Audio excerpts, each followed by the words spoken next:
Assalamualaikum warahmatullahi wabarakatuh. Bismillahirrahmanirrahim. Al-Fatihah ala hadhihi niyya wa ala kulli niyatin salihah wa ala manawasidil habib Umar wa ila hadratin Nabi Sayyidina Muhammadin sallallahu alaihi wa alihi wa sahbihi wa sallam bi sirril Fatihah. A'udzu billahi minasyaitonir rajim. Bismillahirrahmanirrahim. Alhamdulillahi rabbil alamin arrahmanir rahim maliki yaumiddin. إياك نعبد وإياك نستعين اهدنا الصراط المستقيم صراط الذين أنعمت عليهم غير المغضوب عليهم ولا الضالين آمين. بسم الله والحمد لله والصلاة والسلام على سيدنا رسول الله سيدنا محمد ابن عبد الله وعلى آله وصحبه ومن والاه ولا حول ولا قوة إلا بالله.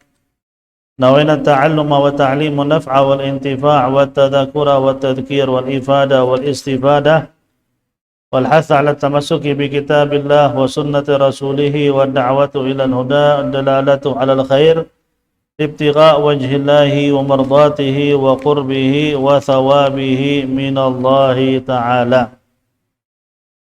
يقول المصنف رحمه الله تعالى في كتابه إلى أن قال: Mubattilatus siyamu tafsila al-awwalu ar-riddah wa hiya qat'ul islam wal iyadu billah biqaulin aw fi'lin aw niyatin aw i'tiqadin limunafatiha lil ibadati.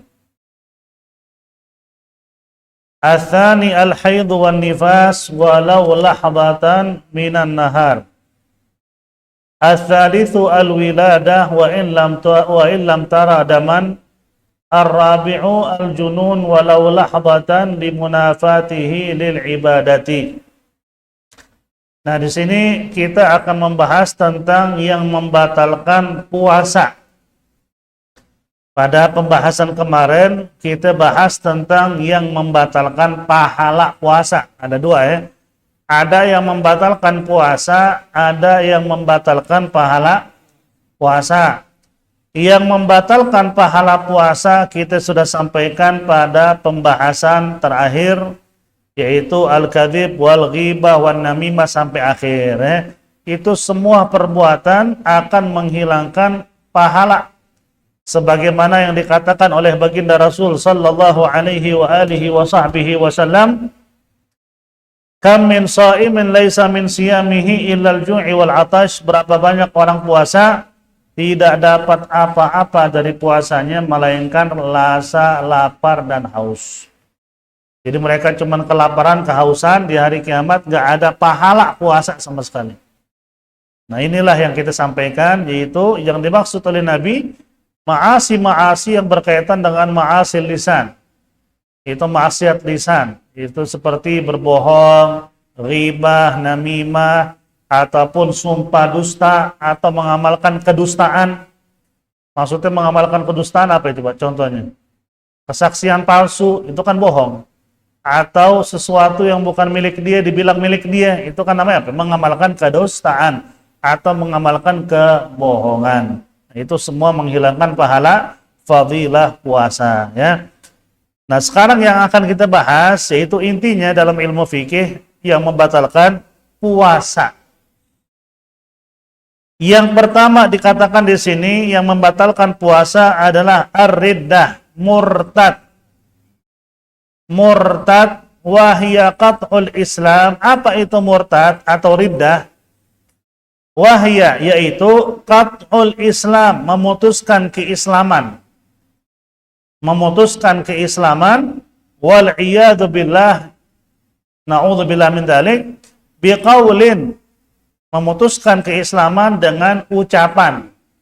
Contohnya apa dengan ucapan? Dia menghina Nabi. Nabi dihina sama dia. Nah, itu kafir. Atau dia menghina Allah, kafir udah. Itu dengan ucapan. Au fi'lin, atau dengan perbuatan. Contohnya gimana perbuatan? Bisa seperti dia nulis kata-kata tentang Allah tapi dia menghina Allah. Itu kan perbuatan. Dia nulis Allah kan harusnya dipuji Azza wa Jal Ar-Rahman Ar-Rahim. Dia nulis Allah begini-begini. Na'udzubillah min dzalik ya. Pokoknya Allah dihina sama dia dengan tulisan. Kafir. atau dia tiba-tiba ngambil Al-Quran diinjak, kafir. Nah, yang semacam ini kan semakin banyak di negara kita. Penghina Al-Quran semakin banyak. Bahkan sekarang baru ada nih di bulan puasa malah ya, ada yang ngaku sebagai utusan Tuhan. Dia diutus untuk membasmi agama Islam. Waduh. Kayak mancing-mancing mulu ya. Kalau orang Islam udah ngamuk, tahu rasa dia. Selama ini orang Islam diam karena taat sama hukum. Cuma lama-lama kalau diginiin terus, mereka ngamuk bagaimana coba? Kita nggak berharap terjadi kegaduhan. Itulah maka Islam selalu mengutamakan yang namanya apa? Yang namanya saling menghormati. Lakum dinukum waliyadin. Au niyatin, atau dia memutuskan Islam dengan niat. Gimana dengan niat? Tiba-tiba dia diajakin sama temennya. Udah lo mendingan ikut agama kita itu agama kasih. Agama ente agama teroris. Bagaimana kita mah paling kasih udah pokoknya dah. Ikut, dia ngikut. Akhirnya di situ apa? Dia apa? Malingkan niatnya dari dia Islam tiba-tiba menjadi apa? Non Muslim. Dia jadi kufur dengan ngikutin apa kata kawan-kawannya. Kafir gak tuh? Kafir karena sudah niat. Kemudian au i'tiqadin, atau dipindah i'tiqad. Apa arti pindah i'tiqad? Dia mungkin bandingkan agama Islam begini hukum-hukumnya, agama si B begini hukum-hukumnya. Karena lihat sih agama si B lebih masuk akal daripada agama Islam. Lah kafir dia. Dia punya i'tiqad dalam hati lebih memuliakan apa? Prinsip agama lain daripada agamanya sendiri. Itu kekufuran. Nah, di sini dibedakan masalah hukum mahad, ya, hukum yang wajib. Hukum wajib dalam Islam begini. Hukum wajib dalam agama lain begini. Kata dia hukum wajib agama lain kan lebih ringan, lebih masuk akal. Islam kayaknya ekstrim ya, gak kafir nih. Ya, itulah hati-hati ya. Orang bisa jadi kafir karena ucapan atau perbuatan atau niat atau i'tiqad. Itu apa? Apa arti i'tiqad tadi? I'tiqad itu adalah apa? Punya prasangka terhadap agama lain itu lebih bagus. Nah itu udah apa? Menjadi kafir ya. Kenapa itu kafir? Limunafatiha lil ibadah. Karena hal-hal yang tadi disebutkan adalah bertolak belakang dengan penghambaan kepada Allah. Itu ngaku hamba Allah, iya. Tapi dia menghina Allah, ya kagak nyambung. Ngaku hamba Allah, tapi dia nginjak-injak Al-Quran, bukan hamba Allah namanya itu. Ngaku hamba Allah, tapi bagi dia hukum agama lain lebih masuk akal daripada hukum Islam. Dan bukan hamba Allah namanya. Maka kenapa hal itu semua dianggap murtad? Karena alasannya limunafatiha lil ibadah, karena bertolak belakang dengan penghambaan kepada Allah Subhanahu wa ta'ala. Makanya kalau orang puasa tiba-tiba murtad, langsung batal puasanya. Langsung. Walaupun murtadnya hanya hitungan detik. Murtad setelah anggap aja 30 detik, habis itu Islam lagi, udah batal. Dengan dia murtad, batal puasa. Begitu balik ke Islam, dia wajib imsak tetap. Nanti harus diqadha. Ya. Itu yang pertama. Yang kedua, al-haidu wan nifas. Yang membatalkan puasa adalah haid dan nifas. Walau lahdatan minan nahar, walaupun sebentar pada siang hari. Siang hari maksudnya habis subuh. Habis subuh dia lagi haid, jam 8 pagi keluar haid. Sebelum subuh apa? Belum haid ya.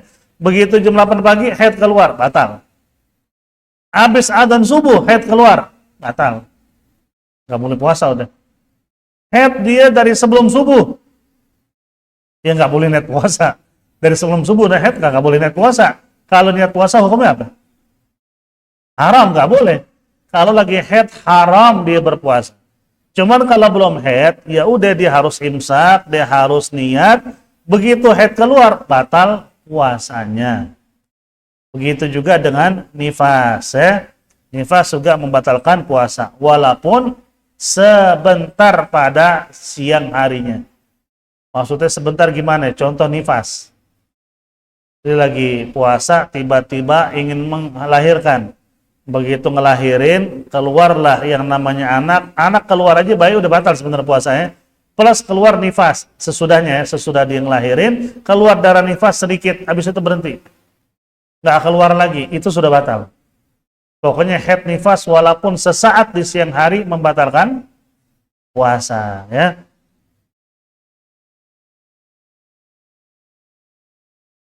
Hadza syai'un katabahu Allahu ala banati Adam, dalam hadis Nabi atau kama qala Nabi sallallahu alaihi wasallam, ini adalah sesuatu yang Allah gariskan buat anak turunan Adam dari kalangan haid. Itu udah digariskan sama Allah. Makanya kenapa wanita boleh pakai emas? Karena dia ada haid. Sehingga dia punya darah selalu apa? Selalu bersih, kayak dicuci, dikuras. Laki nggak boleh pakai emas. Satu, haram, tasyabbuh. Yang kedua, emang udah haram dari syariat. Yang ketiga, secara medis nggak bagus. Ini mempengaruhi apa? Mempengaruhi ke darah. Darah kita bisa beracun. Gara-gara pakai emas laki-laki. Makanya nggak boleh. Kalau perak, sunnah. Sunnah pakai perak. Pokoknya selain emas masih boleh. Emas jangan. Jangan sama sekali pakai apa?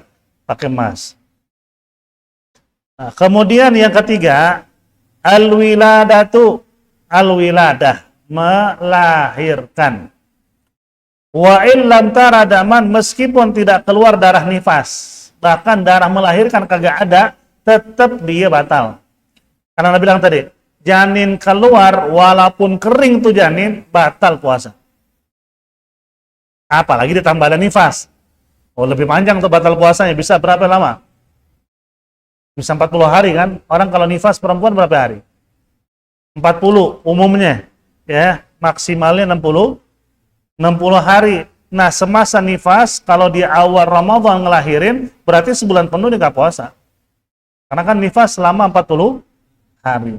Cuman kalau di hari pertama ngelahirin tanpa nifas, cuman janin keluar, nggak ada darah sama sekali, janinnya bersih, tetap kita bilang batal puasanya. Hari pertama. Hari kedua kalau nggak ada nifas, dia puasa. Oke, digigit ngelahirin, batal puasanya. Kenapa nifas dibahas, melahirkan dibahas? Karena kalau nifas itu lama, 40 hari. Bisa jadi orang ngelahirin tanpa nifas. Batal nggak? Batal. Kalau ngelahirin ada nifas, apalagi? Gitu aja kan? Ngelahirin tanpa nifas, batal. Walaupun nifas nggak ada. Ngelahirin ada nifas, lebih panjang lagi itu batal itu. Bisa sampai 40 apa? Bisa sampai 40 hari, ya. Al-wiladah wa illam taradaman, meskipun dia tidak melihat darah, ya. Kemudian al-ighma'u was-sukru, yaitu al-ighma, pingsan, was-sukru, mabok. Pingsan ataupun mabok. In ta'adda bihima wa amma jami'an nahar. Jika disengaja dan dia mabuk ataupun pingsan memakan waktu seharian penuh. Nah, itu membatalkan puasa. Contohnya gimana? Pas sahur diminum. Sahur nih diminum topi miring. Pingsan apa? Mabuk itu. Dia mabuk dari mulai sahur sampai kapan? Sampai maghrib. Dalam kondisi mabuk, teler, kagak sadar sama sekali, ya. Diajak ngomong kagak nyambung. Sah nggak puasa? Tidak, batal. Atau seandainya dia pingsan seharian. Dari mulai sebelum subuh dia pingsan sampai maghrib dia pingsan. Itu juga dianggap batal jika disengaja. Emang bisa pingsan disengaja? Bisa diminum pil kali. Pil tertentu gitu bikin dia tidur seharian biar nggak ngerasa puasa. Pelek diminum udah tidur, bangun-bangun apa? Maghrib, itu pun dibangunin susah. Karena minum pil, bangun dia buka puasa, alhamdulillah buka puasa, kagak puasa loh. Tuh hari harus diqadha, ya. Ingat ya, mabok ataupun pingsan yang disengaja itu membatalkan puasa jika dia dalam kondisi tidak sadarkan diri seharian penuh, ya. Bagi tempat khilaf antara ulama. Anda sampaikan khilafnya, boleh dicatat, ya. Jadi kata Imam Ramli, kalau pingsan tadi ataupun mabok itu membatalkan puasa jika seharian. Kalau dia sadar, walaupun sesaat, contoh dia mabok, atau dia minum sesuatu, dia jadi pingsan, sampai jam 4 sore. Jam 4 sore sempat sadar, setengah jam. Pingsan lagi, sampai maghrib. Menurut Imam Ramli, sah puasanya. Yang penting dia sempat apa? Sempat sadar sebentar. Kata Imam Ibnu Hajar, jika disengaja pingsannya dan maboknya, walaupun dia tiba-tiba sadar, udah batal. Ya, ada dua pendapat ya. Walaupun dia sempat sadar, dianggap batal karena disengaja. Ana ulang. Ini pendapat ada tiga nih. Ada tiga pendapat. Yang pertama, pendapat Imam Ramli, yaitu kata Imam Ramli apa? Yang namanya pingsan, yang namanya mabok, itu jika memakan waktu seharian penuh batal puasa.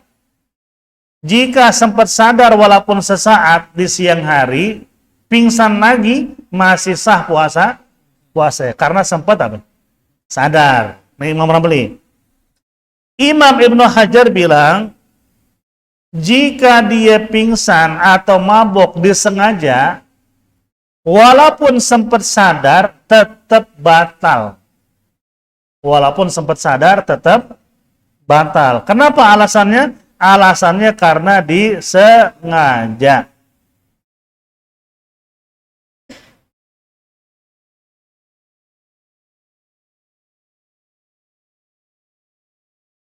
Tapi ada pendapat Ibnu Hajar juga, Imam Ibnu Hajar, dalam kitab At-Tuhfah, dalam kitab At-Tuhfah Alal Minhaj, di dalam kitab itu dikatakan bahwasanya yang namanya mabuk atau pingsan itu batal jika sengaja dan makan waktu seharian penuh. Ini kan pendapat Imam Ramli juga tadi.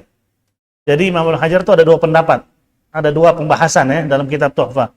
Ada pendapat beliau bilang kalau disengaja mabok atau pingsan, walaupun sempat sadar batal karena sengaja.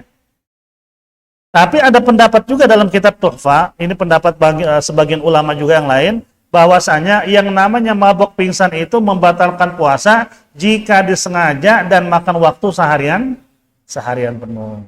Itu sama dengan pendapat Imam Ramli. Jadi gini aja deh biar nggak rumit. Catat dua pendapat tadi. Pendapat Imam Ramli, jika mabuk, pingsan, sengaja, nggak sengaja, kalau sempat sadar di siang hari sebentar, sah. Ibnu Hajar bilang, kalau sengaja dia mabuk atau pingsan, walaupun sempat sadar, kagak sah. Berarti menurut Imam Ibnu Hajar, jika dia pingsan atau mabuk, nggak disengaja, sempat sadar, sah nggak? Sah. Ya, Imam Ibnu Hajar nih. Imam Hajar kan bilang, jika sengaja mabok atau pingsan, walaupun sempat sadar nggak sah, karena sengaja. Artinya, kalau nggak sengaja dan sempat sadar, sah nggak? Sah. Ini Imam Ibnu Hajar. Kalau Imam Ramli mau sengaja, mau nggak sengaja, selama dia sempat sadar, sah puasanya. Ya, jadi gini, Imam Ramli mengatakan, jika orang pingsan atau mabok di siang hari bulan Ramadan, di bulan Ramadan, dan sempat siang harinya dia sadar, sah puasanya.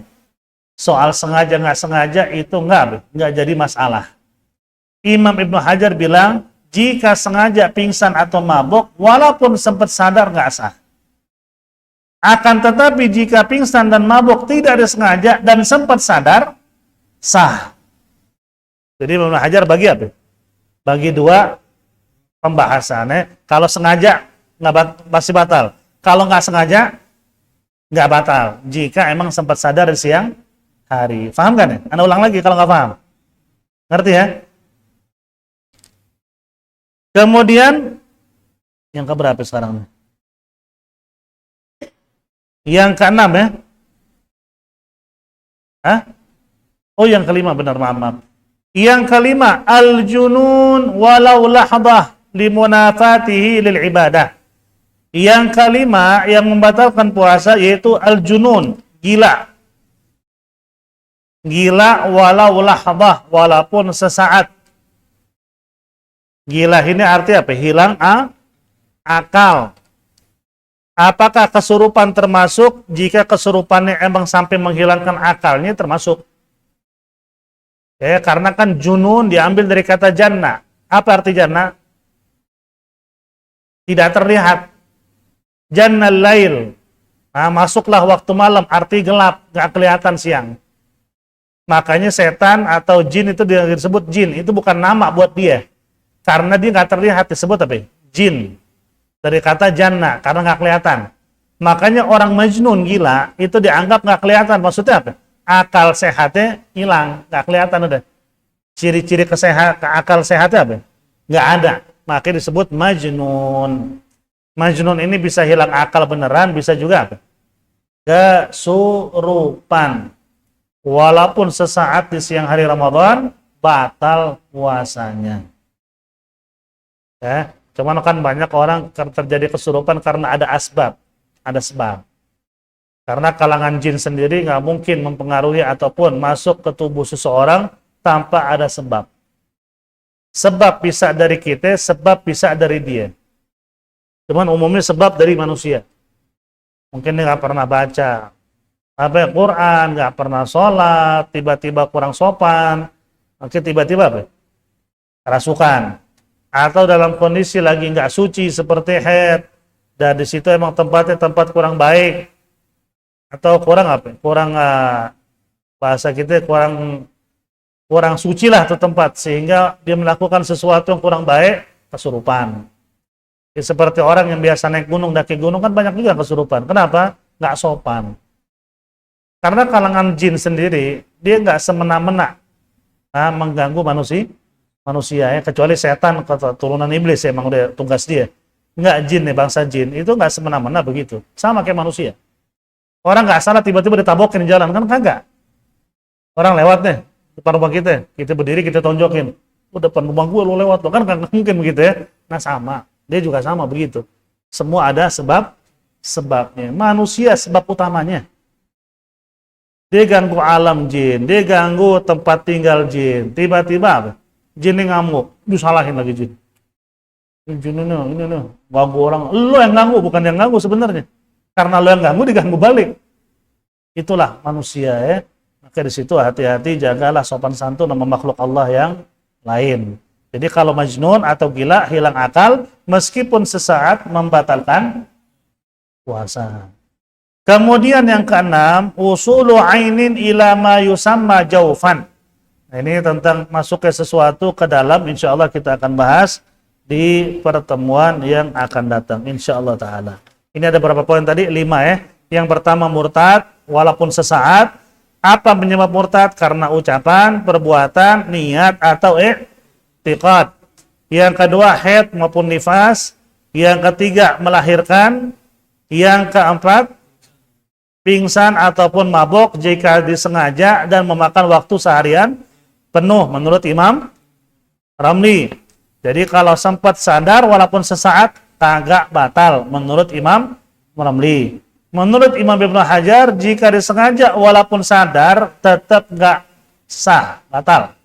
Jika nggak disengaja sempat sadar, sah.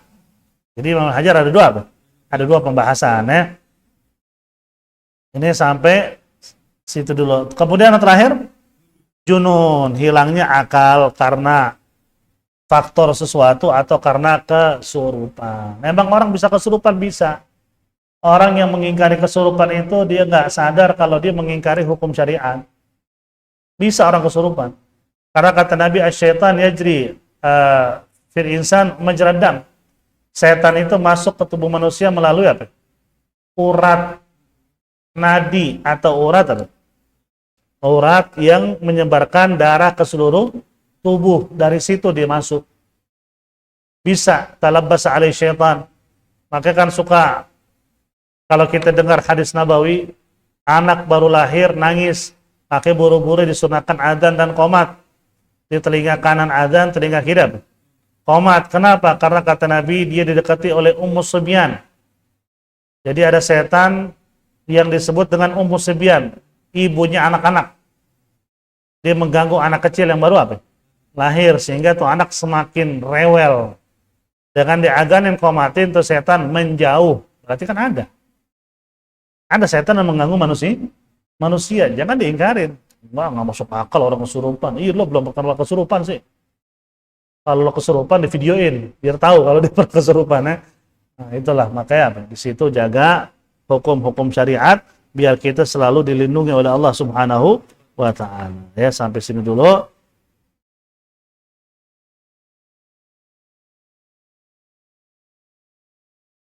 Sampai sini dulu ada pembahasan kita. Nah, kemarin Anda sempat ngomong sama yang petanya di mana itu? Di YouTube. Soal apa namanya itu? Soal berbaring sesudah qabliyah subuh. Karena Anda bilang, lihat situasi. Emang betul lihat situasi. Itu dibahas sama ulama. Jadi disebutkan oleh Al-Habib Abdurrahman Al-Masyhur dalam kitab Bughiyah Al-Mustarsyidin, ini kitab fikih rujukan anak-anak pondok juga ya. Itu karangan Habib Abdurrahman Al-Masyhur. Kata beliau, disunnahkan berbaring ke sebelah kanan setelah melaksanakan sholat sunnah qabliyah subuh. Ya, sholat sunnah qabliyah subuh. Cuman sekarang kalau seandainya tidak bisa, karena tidak memungkinkan untuk berbaring, kata ulama, jika tidak mungkin untuk berbaring karena alasan mengganggu, kita kan sholat di masjid, nggak mungkin berbaring. Terus qabliyah apaan? Orang kan bingung liatin kita, itu orang mau tidur apa gimana tuh? Ditendang kepala kita sama orang, lu mau tidur loh, padahal niat kita ngikutin sunnah. Jika tidak memungkinkan karena alasan mengganggu orang lain, kata beliau, dianjurkan berpindah tempat. Habis sholat di situ pindah tempat duduk, itu caranya. Atau bicara, pisah antara qabliyah dengan sholat subuh dengan bicara. Maksudnya bicara di sini apa? Apapun, entah dzikir, entah sholawat, pokoknya bicara hal-hal yang bukan berkaitan dengan dunia. Gitu kata beliau, berpindah tempat, berpisah, atau berbicara dengan apa? Pembicaraan yang tidak berkaitan dengan dunia. Itu caranya. Kalau nggak bisa berbaring, pindah posisi duduk atau bicara. Maksudnya bicara, potong antara qabliyah dengan sholat subuh dengan suatu kegiatan pemisah. Karena Nabi Shallallahu Alaihi Wasallam berbaring itu di rumahnya, bukan di masjid. Karena kan masjid sama rumah Nabi apa? Satu tembok, jadi buka pintu masuk masjid. Kesono langsung rumah Rasulullah Shallallahu Alaihi Wasallam. Jadi hadisnya berbunyi begini dalam riwayat Muslim. Dari Sayyidina Aisyah radhiyallahu anha wa ardhaha dikatakan, Rasul Shallallahu Alaihi Wasallam yusalli fima baina an yafriq min salatil isya ila salatil fajr 11 raka'ah. Beliau mengatakan begini, Nabi sallallahu alaihi wasallam setelah salat isya sebelum salat subuh beliau salat malam 11 rakaat. Ini kata Siti Aisyah ya, 11 rakaat. Yusallim baina kulli raka'atain, setiap 2 rakaat beliau salam. Nah, ini menunjukkan dalil bahwa sholat tarawih itu 2 rakaat salam. Sholat malam juga kan tarawih ya. Kullu raka'atain salam, setiap 2 rakaat salam. Wa yutir biwahidah, dan beliau witir 1 rakaat. Berarti 10 rakaat sholat malam, 1 rakaatnya witir. Fa idza sakatal muadzin min sholatil fajri, apabila si muadzin selesai adzan subuh, wa tabayyana lahul fajr, dan Nabi tahu waktu subuh sudah masuk, wa ja'ahul muadzin, dan muadzin memberitahu ke Nabi, karena kan rumah Nabi kan samping masjid, mungkin itu muadzin cuma ketok pintu bagaimana nggak ngerti, pokoknya ngasih tanda ke Nabi subuh sudah masuk. Maka kata Siti Aisyah, qama faraka'a rak'ataini khafifatain, Nabi langsung bangun sholat 2 rakaat qabliyah subuh yang ringan, nggak lama. Sholatnya sebentar. Tsumma taja'a ala syaqqihil aiman, kemudian Nabi berbaring ke sebelah kanannya. Di mana? Di rumah. Ya. Kemudian dikatakan, hakadha, beliau tetap kondisi begitu hatta ya'til mu'adzin lil iqamah, sampai si muadzin tadi qomat salat. Begitu terdengar qomat salat, Nabi bangun masuk ke masjid jadi imam. Dari ini kita ngambil kesimpulan, imam sholat sunnahnya masuk ke masjid pas qomat. Sebenarnya begitu. Imam, kalau imam apalagi rawatib, kan ada imam khusus tuh. Nah itu masuk ke masjid kapan deh? Begitu qomat, bukan dari sebelum qomat udah di masjid. Sunnahnya begitu. Jadi sunnah qobliyah, ba'diyah, sunnahnya dikerjakan di rumah. Begitu qomat, imam baru masuk. Makanya kalau datang duluan ke masjid, makanya biasa kalau di Timur Tengah tuh di masjid kan ada ruangan khusus buat guru atau buat imam. Jadi habis dia qobliyah di rumah, ke situ dia tuh. Dia qobliyah sholat tahiyatul masjid, dia duduk ke situ. Begitu qomat, baru beliau keluar ke arah mihrab untuk sholat berjamaah. Sunnahnya begitu. Kayak sholat Jumat, sunnahnya begitu juga. Jadi si imam ini atau khatib di qobliyah segala macam di rumahnya di masjid ya. Kalau qobliyah ba'diyah Jumat itu di masjid. Dia sholat di ruangan yang khusus, dia tunggu di situ. Begitu azan pertama dia qobliyah. Udah mau masuk waktu dia khatib baru dia keluar. Dia ngadap makmum, dia salam, dia naik ke atas, dia salam lagi. Sunnahnya begitu. Cuma kan di Indonesia kan khatib duduk situ juga ya, nggak ada ruangan. Memang harusnya disediakan ruangan khusus buat dia. Jadi udah mendekati mau dia khutbah baru dia keluar. Kan ngasih tanda tuh si Bilal kan. Innallaha malaikatahu yusholluna 'alan nabi, udah megang tongkat tuh si Bilal, baru si khatib keluar. Begitu sunnahnya. Nah ini adalah caranya seperti itu. Cuman kalau tidak memungkinkan, kata ulama, berpindah tempat atau bicara. Karena kan kita mengikuti sebuah sunnah Rasul, kita lihat keadaan juga.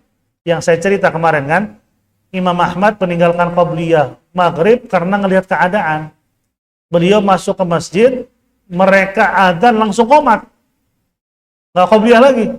Imam Ahmad bin Hanbal ngikutin. Dia nggak sholat lagi dah qobliyah. Kelar sholat maghrib, muridnya nanya, kok kita nggak qobliyah dulu? Kata Imam Ahmad bin Hanbal, saya nggak mau menerapkan sesuatu yang menimbulkan perpecahan. Takutin, kata Imam Ahmad bin Hanbal, kalau tetap sholat qobliyah yang ada gaduh. Karena tuh masjid biasa habis adzan qomat, kita hargain. Oh subhanallah ya. Jadi prinsipnya menghidupkan sunnah, tetap juga kita melihat nilai-nilai akhlak terhadap orang lain. Karena sunnah itu muncul dari manusia yang paling berakhlak, yaitu baginda Rasul sallallahu alaihi wasallam. Siwak sunnah gak? Sunnah. Tapi Nabi sering gak siwak depan sahabat? Enggak. Siwak sunnah kita pakai. Cuman Nabi jarang siwak depan sahabat. Kenapa? Nabi khawatir diwajibkan.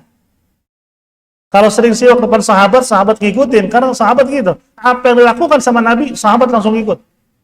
Takutnya nanti wahyu turun, umat Nabi harus pakai siwak, kalau nggak masuk neraka. Nabi nggak mau ngerepotin, nggak mau ngebebanin, sehingga di depan sahabat siwaknya nggak kelihatan sesekali. Cuman kalau nggak ada sahabat, siwaknya rajin Nabi. Itu kan sunnah padahal ya, cuman sama Nabi ngelihat keadaan, karena dia nggak mau nggak mau ngeberatin umat kalau diwajibkan. Kurang sayang apa itu Nabi sama kita tuh? Seperti tarawih, Nabi cuma 3 kali. Nabi sholat sendiri padahal. Malam sendiri, sahabat ikut. 1, 2. Hari kedua Nabi, semakin ramai yang ngikut. Hari ketiga, udah mau full masjid. Udah, habis hari ketiga Nabi ke masjid lagi. Ditanya sama sahabat di hari keempat. Kata Nabi, saya sholat, kalian ngikutin sholat saya. Saya khawatir nanti diwajibkan sholat malam di bulan puasa Ramadan. Sehingga kalian itu wajib sholat. Maksud Nabi itu khawatir tarawih jadi wajib. Makanya saya menghindar, saya sholat di rumah. Karena kalian ngikut. Kecuali sahabat nggak ngikut ya, Nabi pasti sholat di masjid. Itulah bagaimana Nabi mikirin kita. Kurang baik apa itu Rasulullah ya. Makanya banyak-banyakin salawat. Karena Nabi nggak mau umatnya itu masuk neraka.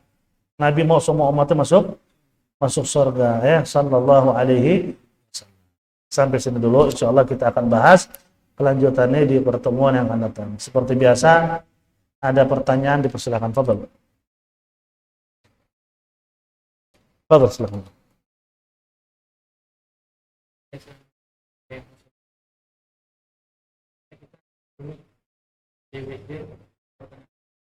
Nah. pertengahan bulan itu jatuh pada tanggal 15 atau Nah, nah, nah, kalau jatuhnya pada melaksanakan pada witir di bulan di pertengahan Ramadan, kalau tidak melaksanakan kunut di malam ke-16, maka kita nah. Sunnah yang namanya kunut pada pertengahan Ramadan itu madhab Syafi'i ya, madhab Syafi'i. Madhab yang lain ada nggak nyunahin dari katakan sunnah. Madhab Syafi'i sunnah di pertengahan Ramadan. Kapan masuknya? 15 malam 16 ya. Kalau 14 malam 15 itu belum, kan pertengahan. Kalau 14 sudah pertengahan nggak? Baru malam pertengahan. Jadi kita kerjakan kapan? 15 malam 16. Ada juga ngerjain emang 14 malam 15, boleh gak? Ya kagak apa-apa. Ya kan sunnah. Emang jadi haram? Kagak. Perkara sunnah nggak jadi apa? Nggak jadi haram. Dikerjakan, disunnahkan. Apabila ditinggalkan, apakah sunnah sujud sahwi? Enggak. Ya. Cuman ada pendapat, emang saya baca di kitab Busyarul Karim, termasuk meninggalkan kunut di separuh terakhir Ramadan. Jika ditinggalkan, disunahkan sujud sahwi juga. Ini khilaf, tempat khilaf ulama sih sebenarnya. Ada yang nyunahin, ada yang tidak nyunahin. Sehingga kalau buat kita Ahlussunnah wal Jamaah bermadzhab Syafi'i, jangan tinggal namanya kunut di sholat witir separuh terakhir bulan Ramadan. Kita ikutin pendapat mazhab kita, ikutin pendapat ulama kita. Mereka juga punya dalil dari hadis Rasulullah. Ada mazhab lain yang bilang enggak sunnah, enggak perlu. Bahkan ada yang sunnahin dari awal Ramadan. Bukan pertengahan ya. Ada mazhab yang nyunahin dari awal Ramadan. Iya masing-masing. Artinya hal ini hal yang khilafiyah. Apakah dikerjakan atau tidak, apakah sujud sahwi atau tidak, ada khilaf ulama. Ya, ada mengatakan sujud sahwi kalau ditinggal. Cuman kalau emang dari awal nggak ada niat mau kunut, karena mungkin mazhab beda, itu bagi mereka nggak usah sujud sahwi, karena bagi mereka tidak disunahkan. Bagi kita disunahkan untuk kunut subuh ya. Kunut tapi witir, seperti kunut subuh ya, kunut ya, kurang lebih. Nah, kalau ditinggal apakah sujud sahwi atau tidak? Khilaf. Ada mengatakan sujud sahwi, ada mengatakan tidak sujud sahwi. Sehingga ya kalau bisa sih jangan ditinggal. Jangan ditinggal mulai 15 malam 16. Ya. Ada yang 14 malam 15 udah kunut ya nggak apa-apa. Karena ada mazhab malah nganjurin dari awal Ramadan kunut. Bukan pertengahan Ramadan. Ada lagi pertanyaan? Apa?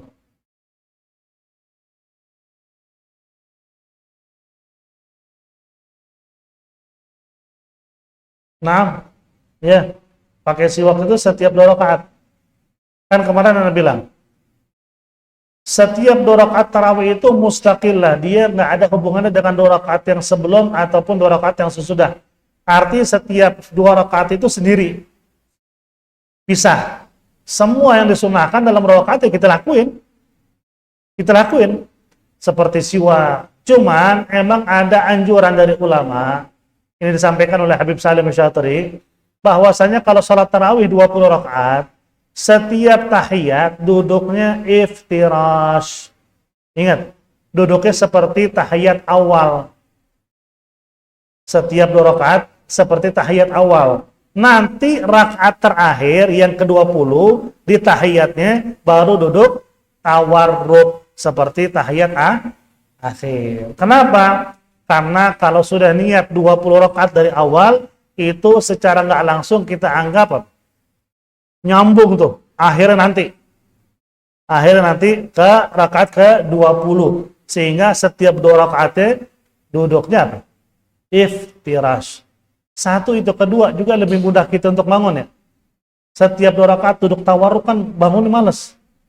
Kita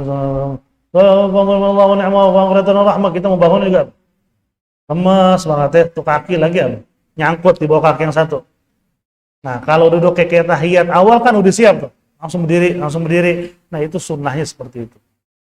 Yang kedua, yang sering diabaikan juga, dan masjid-masjid juga banyak yang kurang memahami, yaitu doa yang namanya doa berbuka.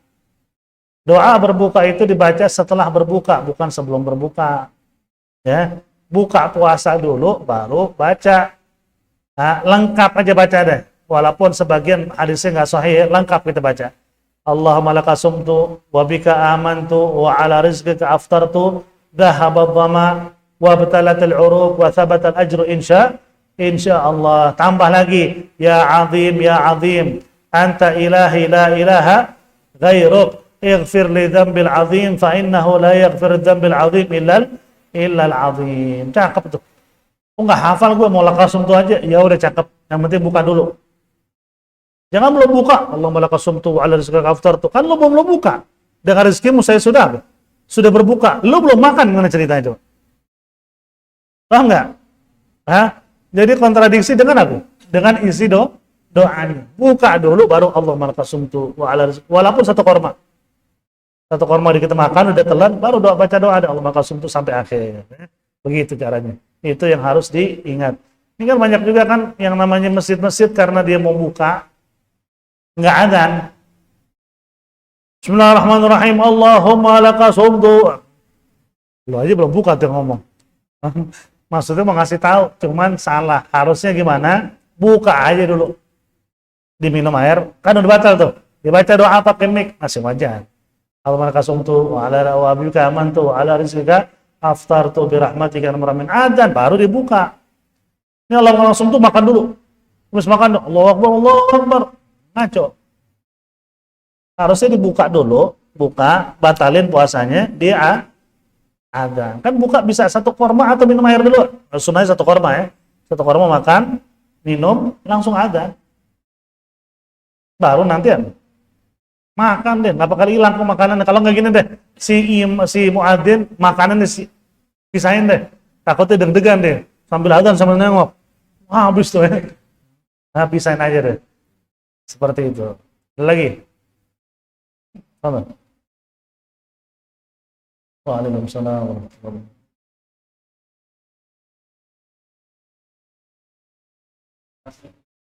Nah, sholat sunnah awabin itu nggak ada waktu tertentu ya. Cuman kita di Hadramut diajarkan oleh Habib Umar kita sholat itu habis maghrib. Habis sholat maghrib kita sholat ba'diyah 2, sholat awabin 4. Jadi 6. Ada hadis walaupun dhaif, tapi itu sangat diamalkan oleh kita punya guru dan murid-muridnya juga dianjurkan mengamalkan. Itu kata Nabi, barang siapa yang sholat 6 rakaat setelah maghrib, dia dapat pahala ibadah 12 tahun. Hadis dhaif, kerjain aja. Oh, repot banget tuh hadis dhaif. Ulama hadis sepakat hadis dhaif ma'mulun bihi, bisa diamalkan.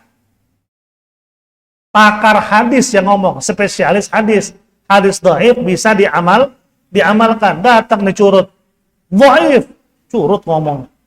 Apaan sih lo, dhaif mulu? Yang boleh ditolak itu hanya hadis maudhu, hadis palsu. Bukan dari Nabi, dibilangin dari Nabi. Nah, itu yang kita tolak. Siapa yang tahu itu hadis palsu? Pakarnya juga. Bukan dia baru ngaji di Timur Tengah 4 tahun balik. Menurut Anda sih palsu ini. Lo yang palsu. Paham nggak? Yang ngerti adalah siapa? Pakarnya. Dan satu-satunya orang yang mengatakan hadis dhaif itu kedudukannya sama dengan hadis palsu, Al-Albani. Dia doang. Siapakah Al-Albani? Kita hormati beliau orang soleh. Semua orang Islam di mata kita orang soleh. Kita bilang alaihi rahmatullah. Kita bilang mudah-mudahan beliau dikumpulkan bersama Nabi Muhammad SAW. Cuma dalam ilmu hadis, ente boleh tantangin siapa aja deh yang muji-muji Al-Albani. Bilang, sebutin satu cerita riwayat Al-Albani belajar ilmu hadis dengan ulama pakar hadis. Dia pernah belajar ilmu hadis dengan ulama pakar hadis sehingga menjadi muhaddits. Karena kan banyak sekarang hadis-hadis riwayat Ahmad di bawahnya dikatakan sahih oleh Al-Albani. Siapa dia?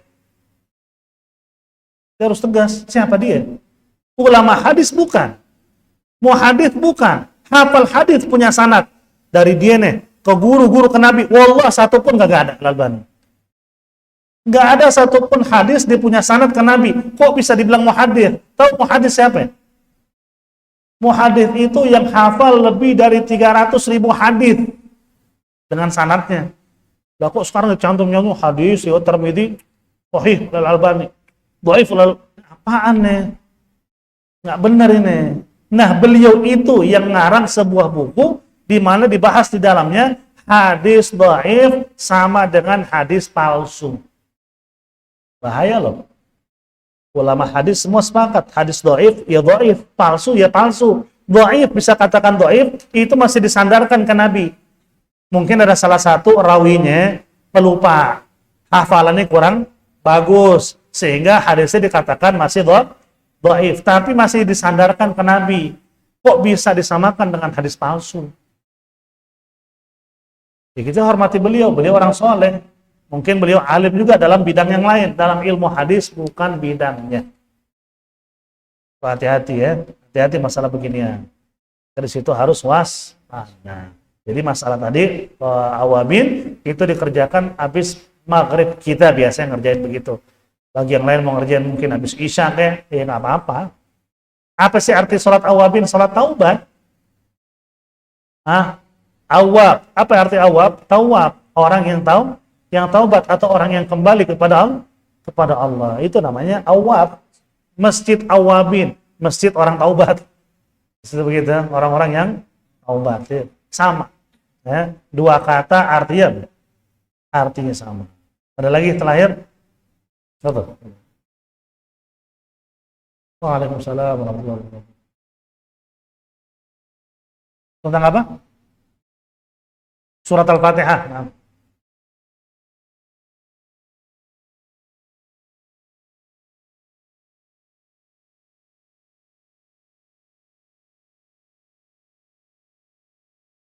Gimana? Dengar kan, Bang? Gak kedengaran banget. Malah sama suara kipas. Nah, maju.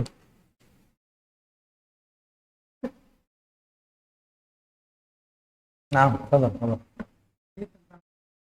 Nah. Bagaimana? Manfaatnya. Nah, terus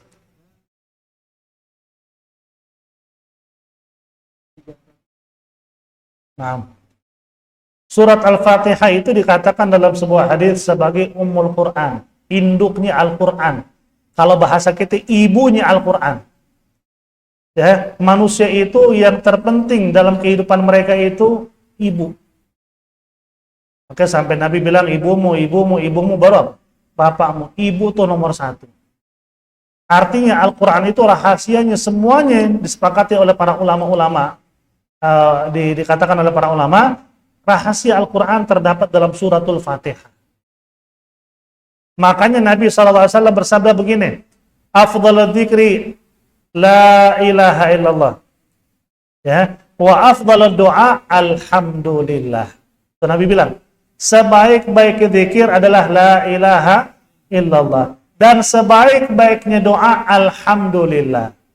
Apa maksud alhamdulillah? Kata Imam Ibnu Katsir alaihi rahmatullah, artinya suratul Fatihah itu sebaik-baiknya doa. Di samping itu surat Quran plus doa terbaik. Makanya kenapa habaib itu selalu dikit-dikit Fatihah, itu doa terbaik. Yang bilang siapa? Nabi. Makanya kalau kita memulai ta'lim, Fatihah dulu. Kenapa? Kita berdoa. Sekarang kalau sebelum ta'lim kita berdoa, ya Allah, berikan kami pemahaman begini, boleh nggak? Boleh. Itu kalau disamakan dengan Fatihah, bagusan mana? Bagusan Fatihah. Maka itu ada dasar dalam hadis Nabi. Jadi kalau ada orang teriak, baca Fatihah sebelum ta'lim, sudah ta'lim, bid'ah. Ada hadisnya. Kata Nabi, sebaik-baiknya dzikir la ilaha illallah, sebaik-baiknya doa alhamdulillah. Kata Imam Ibnu Katsir, maksud alhamdulillah suratul Fatihah. Diamalkan sama para habaib. Para kiai, semuanya lah. Ahlussunnah wal Jamaah pasti baca Fatihah sebelum dan sesudah. Makanya mereka berebut minta ijazah suratul Fatihah. Itu satu. Kedua, karena suratul Fatihah penting sangat. Sahnya sholat atau tidak tergantung suratul Fatihah ya. Fatihah ini luar biasa. Sampai hubungan kita dengan Allah itu dianggap nyampe atau tidak kalau nggak baca Fatihah. Kita nggak baca nggak nyampe. Kita baca sah dan nyampe hubungan kita dengan Allah. Ketika kita sholat. Maka disitulah Fatihah sangat penting. Nah, rahasia Fatihah kalau kita bahas itu kitab banyak yang dikarang sama ulama. Asrarul Fatihah, ada tuh kitab judulnya Sir-sir Suratul Fatihah. Itu dikupas habis tentang Fatihah, luar biasa. Jangankan Fatihah ya.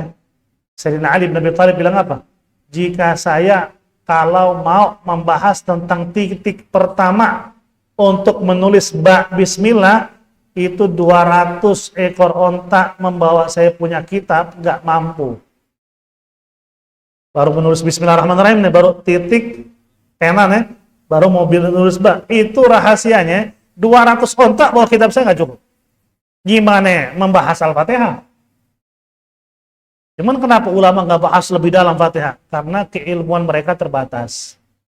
Wa ma utitu minal ilmi illa qalila. Al-Quran isi semua yang akan terjadi sampai kiamat ada. Semuanya. Bahkan gempa di daerah mana, tsunami daerah mana, Al-Quran ada. Bukan nggak ada.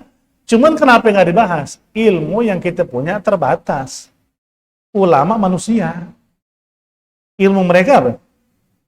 Terbatas. Nabi nggak nyampein semua. Karena ada yang perlu disampaikan, ada yang Nabi rahasiakan. Biar orang itu sadar diri. Kalau semua disampaikan, akan terjadi ini di daerah ini, di waktu ini, tanggal sekian, mungkin secara hijri ya, akan terjadi begini, Al-Quran bilang begitu. Semua orang siap-siap dari situ. Maksiat dulu, besok mau tanggalnya baru taubat.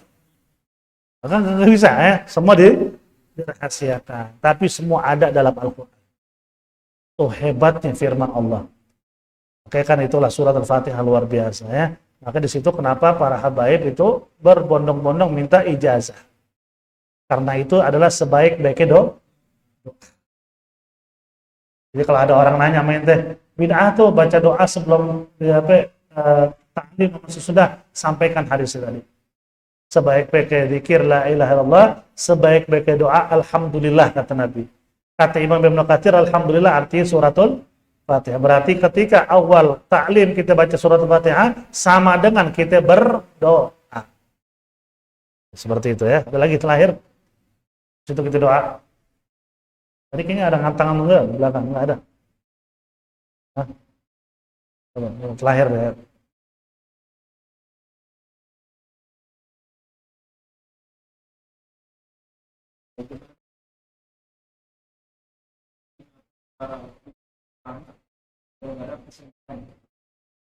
Nah, gimana hukum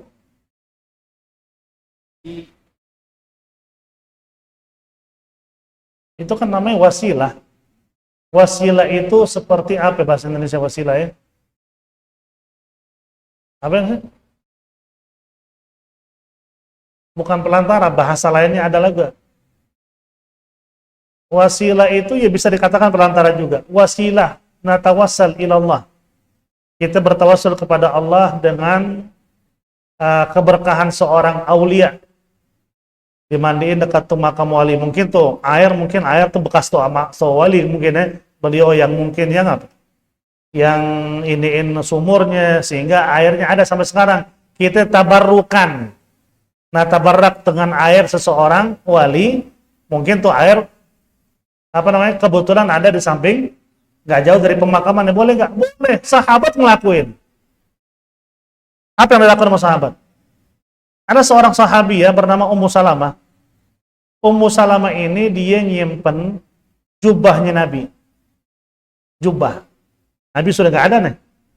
Jadi sahabat kalau ada yang sakit tuh jubah Nabi dicelupin ke dalam air. Disuruh tuh sahabat minum mandi. Sembuh. Ada riwayatnya. Artinya tabarukan nggak dengan jubah itu? Tabarukan dengan jubah. Apalagi bukti tabarukan? Sayyidina Umar tabarukan juga. Apa bukti Sayyidina Umar tabarukan? Dia pengen dimakamin di samping Nabi. Itu tabarukan bukan? Kalau orang meninggal nggak ada artinya lagi, mau ngapain Sayyidina Umar? Sampai nangis-nangis berharap dimakamin di samping Nabi. Artinya ada manfaatnya kalau dia dekat Nabi. Tabarukan nggak tuh? Tabarukan. Kan itu jelas dalam sirah, nggak bisa dimungkiri itu. Sayyidina Umar mengutus anaknya Abdullah bin Umar, minta izin kepada Siti Aisyah radhiyallahu anha. Bisa nggak saya dikubur di samping ayahmu dan di samping suamimu? Kata Siti Aisyah, itu tempat saya kosongin buat saya dikubur. Cuma kalau yang minta Amirul Mukminin Umar, saya nggak nolak, biarin yang dikubur. Apa kata Sayyidina Umar? Demi Allah, dari sejak saya kenal Islam sampai detik ini, yang saya pikirkan apakah saya bisa dimakamkan di samping Nabi atau tidak. Artinya Sayyidina Umar ahli tabarruk juga. Kalau bilang enggak, dia cuma pengen di samping Nabi, kan nggak ada manfaatnya menurut lo. Kalau nggak ada manfaatnya, mau ngapain di samping Nabi? Artinya dia tahu di samping Nabi ada manfaatnya, artinya dia bertabarruk. Sahabat juga tabarrukan. Khalid bin Walid sejarahnya jelas. Sejak Nabi wafat dinyimpan rambut Nabi di dalam kopiah besinya tuh. Pernah lagi perang, tiba-tiba kopiahnya jatuh, copot di tengah-tengah orang kafir. Dia tahu jatuh, dia balik sendiri, dilawan orang kafir sendiri, diambil, dipasang, dibalik lagi. Sahabat bilang, tadi kalau lo mati, kita nggak ada panglima. Panglima saat itu perang memang Khalid bin Walid. Kata Sayyidina Khalid bin Walid, saya nggak peduli dengan nyawa saya. Yang saya pikirkan itu ada rambut Nabi diinjak-injak. Artinya dia memuliakan apapun yang berkaitan dengan Nabi. Nah itu ajaran dari Rasul. Nabi ketika Isra wal Mi'raj datang ke mana? Datang ke Tur Sina kan, tempat Nabi Musa bicara kepada Allah. Ngapain di situ? Disuruh turun sholat 2 rakaat oleh malaikat Jibril. Itu diajarin tabarukan nggak? Walaupun Nabi nggak tabarukan dengan Nabi Musa. Nabi tabarukan karena apa? Syaraf. Karena di situ Allah dialog dengan apa? Dengan Nabi Musa. Dia mengagumkan dialog itu. Kalau tabarukan, siapa yang lebih berkah daripada Nabi Muhammad? Sahabat tabarukan sama Nabi, sholat bareng-bareng di Baitul Maqdis pas Isra wal Mi'raj. Itu semua ada. Dan banyak hadis, banyak cerita dari sahabat. Memang kita nggak mau nyampein semuanya. Jadi nggak ada sesuatu yang dikerjakan sama orang-orang sekarang nih, nggak ada dasar. Semua ada dasar. Cuman sayangnya saudara kita nih dari kalangan ahli sunnah, mereka mungkin tahu cuman 1-2 hadis, habis kita tidak ratain. Tidak ada itu, tidak itu. Ntar dulu, lu belajar lagi, belajar, baca. Kenapa nih orang-orang NU ngelakuin ini? Apa dasar mereka? Oh dasarnya ini. Kan jadi kebuka atau otak. Otaknya sempit, kesian. Taunya cuma 1 hadis, 2 hadis. Diajar sama gurunya. Hantem semua begitu hadis. Pokoknya ada yang bikin gitu, sampein tuh hadis. Karena dia bilang, 1 hadis buat 2.000 masalah. Itu hebatnya mereka tuh. 1 hadis buat 2.000 masalah. Ya hantem kita dengan hadis-hadis yang nggak ada sangkut pautnya dengan apa yang kita lakuin.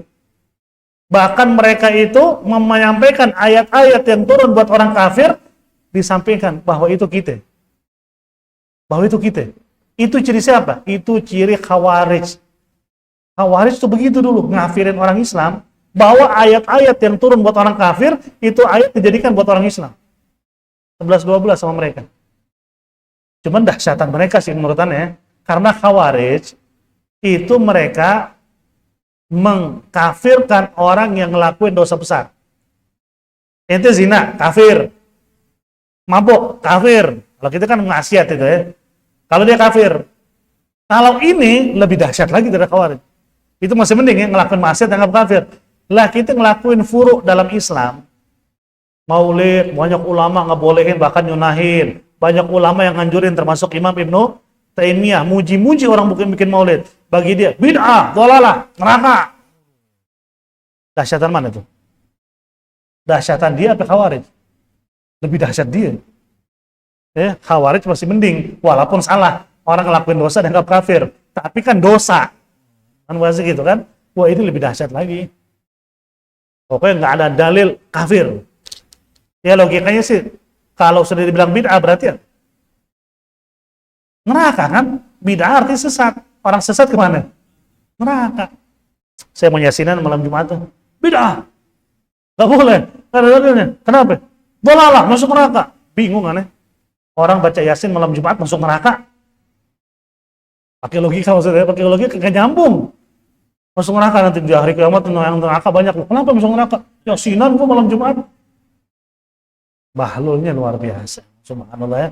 Maka itulah harus benar-benar diluruskan. Kita nggak benci, mereka saudara kita. Mereka ngafirin kita nggak bakal ngafirin mereka. Mereka saudara kita. Cuman itu kadang-kadang label sunnahnya salah. Karena Nabi bilang sebelum tutup, mereka selalu bilang kami adalah apa? Adalah penghidup sunnah. Kami yang paling sunnah. Karena Nabi bilang sunnah menurut siapa? Menurut ulama fikih, atau menurut ulama tauhid, atau menurut ulama apa? Akidah. Kalau menurut ulama tauhid yang namanya sunnah itu ucapan, perbuatan, atau yang diikrarkan sama Nabi. Itu disebut sunnah. Menurut ulama fikih beda lagi sunnah. Sunnah itu bisa sunnah yang dilakukan sama Nabi, bisa juga sunnah anjuran dari ulama.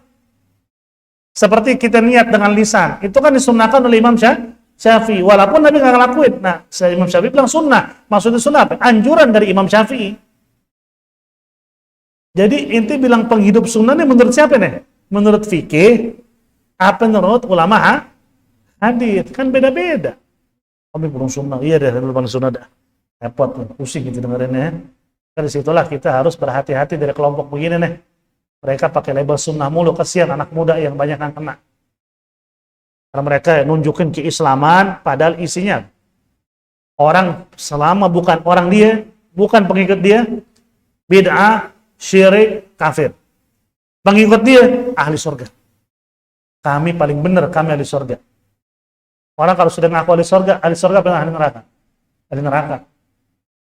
Gitu aja. Orang udah ngaku, gue paling surga ini, gue paling benar nih. Berarti dia paling salah. Enggak ada kebenaran. Kebenaran hanya milik Allah. Kita hanya ngikutin apa yang disampaikan oleh para ulama.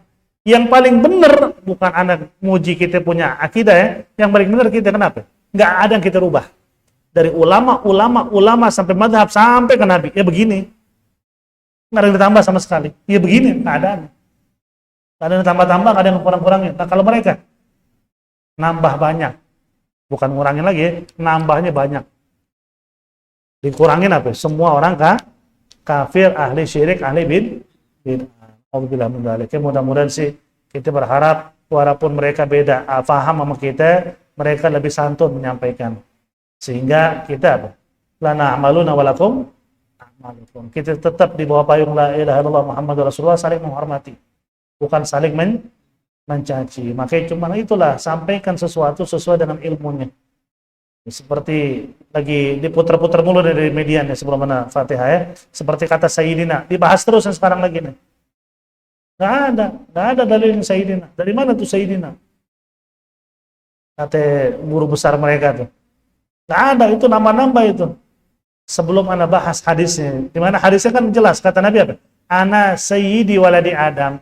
Aku pemimpin anak turunan Adam. Dan dibilang sayyid, saya sayyid anak turunan Adam. Ketika kita bilang Sayyidina, berarti kita manggil Nabi dengan panggilan beliau untuk dirinya. Kan ada dalilnya kan?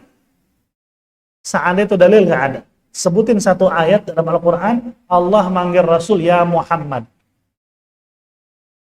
Ada nggak? Sampai tuh rambut tumbuhnya di dalam, bukan keluar, nggak ketemu. Nggak ada. Satu ayat, Allah manggil, ya Muhammad, nggak ada. Ya Musa, ya Nuh, ya Ibrahim, banyak. Rasul nggak pernah dipanggil dengan namanya. Ya ayyuhan Nabi, ya ayyuhar Rasul. Itu Allah yang nyiptain Nabi. Kita disuruh sholawatan. Allahumma sholli ala Muhammad aja. Kan Nabi bilang, kalau sholawat ke dia, Allahumma sholli ala Muhammad. Itu tawadhu'nya Nabi, kata ulama kita. Nabi nggak mungkin bilang, lo kalau sholawat bilang, ya Allahumma sholli ala Sayyidina Muhammad. Itu tawadhu' Nabi. Kita harusnya punya otak. Nabi ngajarin, dia manggil dirinya Sayyid, berarti kita panggil Sayyidina. Udah selesai. Yang manggil nggak pakai Sayyidina, Allahumma sholli ala Muhammad aja boleh, cuman jangan hina orang pakai Sayyidina, nggak ada dasar. Kata siapa yang nggak ada dasar? Dasarnya banyak. Cuman ente punya ilmu, dalili kulli bid'atin doang. Sehingga semua yang dilakuin tuh nggak ada dasar, karena dalil cuma itu. Kulli bid'atin dhalalah. Wallahu a'lam. Al-Fatihah ala hadhihi wa ala kulli niyatin salihah wa ila hadratin Nabi sallallahu alaihi wasallam. بسر الفاتحة. أعوذ بالله من الشيطان الرجيم. بسم الله الرحمن الرحيم. الحمد لله رب العالمين الرحمن الرحيم مالك يوم الدين إياك نعبد وإياك نستعين اهدنا الصراط المستقيم صراط الذين أنعمت عليهم غير المغضوب عليهم. اللهم حق الفاتحة وسر الفاتحة بكرامة الفاتحة يا فرج محمد كاشف الغم يا من لعبده يغفر ويرحم بفضل سبحان ربك رب العزة عما يصفون وسلام على المرسلين والحمد لله رب العالمين. يا ربنا اعترفنا بأننا اقترفنا وأننا أسرفنا على لظى أشرفنا فاتب علينا توبة تغسل لكل حوبة واستر لنا العورات واغفر لوالدينا ربي ومولودينا والأهل والإخوان وسائر الخلان وكل ذي محبة أو جيرة أو صحبة والمسلمين أجمع آمين يا ربي أسمع فضلا وجودا منا لا باكتساب منا بالمصطفى الرسول وبكل سول.